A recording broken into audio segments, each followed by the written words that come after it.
How do you prove, how do you know somebody is devout, faithful, religious, holy?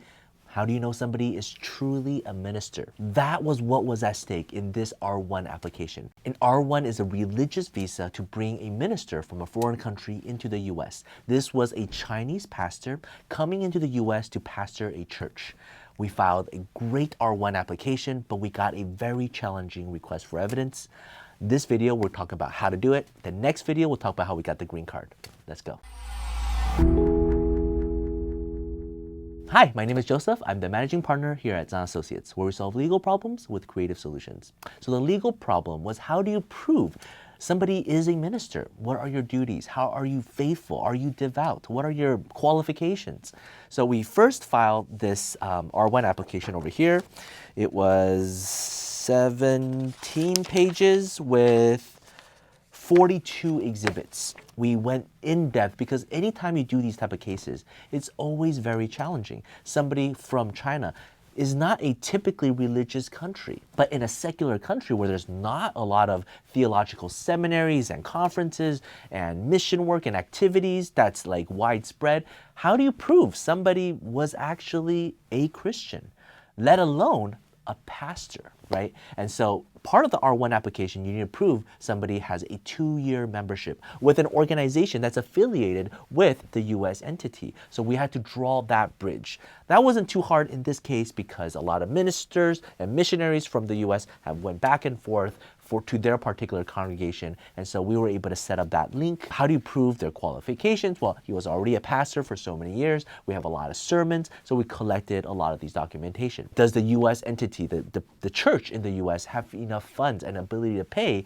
the minimum wage for this pastor? We documented the church's membership and amount of savings that they have and their costs, and did a break-even analysis, kind of like a business plan, but it's for a nonprofit. So documented all of that. What was surprising was after we filed this application, 17 pages, very in-depth argumentation, we got this request for evidence, and it heavily challenged the position. It's not a crazy position. He was a pastor. He's coming here to be a minister, also a pastor in the US. He's not replacing another head pastor. He's just an additional pastor to this Chinese congregation. USCIS said, "You indicated the beneficiary will work as a minister. However, the record is insufficient to show that the beneficiary has been ordained as a minister by the religious denomination to establish that the beneficiary qualifies to perform the duties of a minister within the religious denomination." So there's a lot of separate prongs to that. They define what a minister position is. They define, please provide the following additional evidence. We need a certification of the ordination or similar documents. Documentation reflecting the acceptance of beneficiary's qualification. And if the religious denomination does not require a prescribed theological education, please provide additional things. The thing I love most about R-1 applications, it's actually very much related to constitutional law, freedom of speech, freedom of religion. Now, think about that. If USCIS is imposing their viewpoint on who can be a minister to a US entity and have a certain faith, that is essentially a state government running religion. In other words, it's kind of like, you can be a monk, you cannot be a monk. You are a Christian, you are not a Christian. You're a minister, you're not a minister. You can go to heaven, you go to hell, right? That's essentially what USCIS is treading. It's a fine line, and USCIS is very careful to that, and there's a lot of case law surrounding this. So it's so fun dealing with R-1 applications because it hand in hand ties to religious constitutional cases.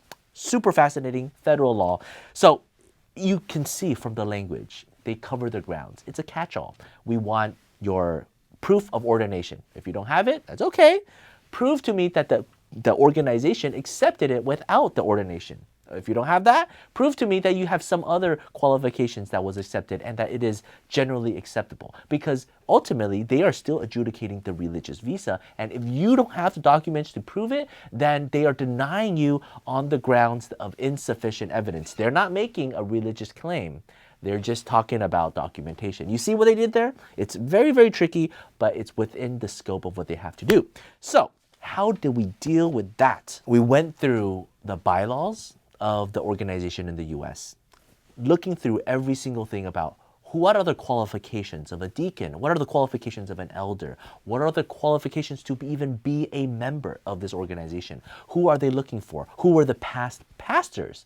How did they go about making this decision? How many membership meetings did they have? Did they have a vote? What was the presentation? What was the resume that was presented to the church, right? So we documented all of that and proved that our client went through this entire very convoluted, very difficult interview process, finally getting the votes to be accepted. And of course, the certificate of ordination, we provided everything, as well as previous certifications from other seminaries, because again, a Chinese minister doesn't really have a lot of these key documents because the country just doesn't provide that, right? And there's no infrastructure. So if you require it, then you're essentially saying nobody from China can ever be a pastor in the US because they don't have the key requirements. So we made that argument.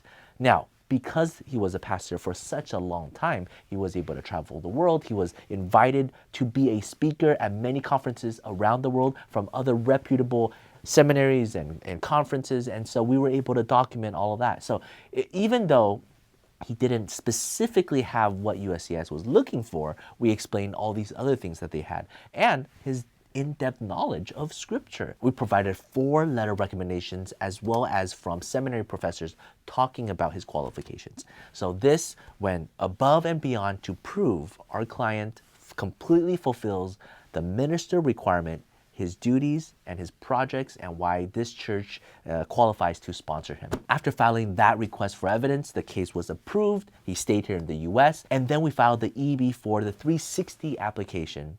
There was no RFE then. The case was immediately approved, and now the entire family, wife and children, all have green cards.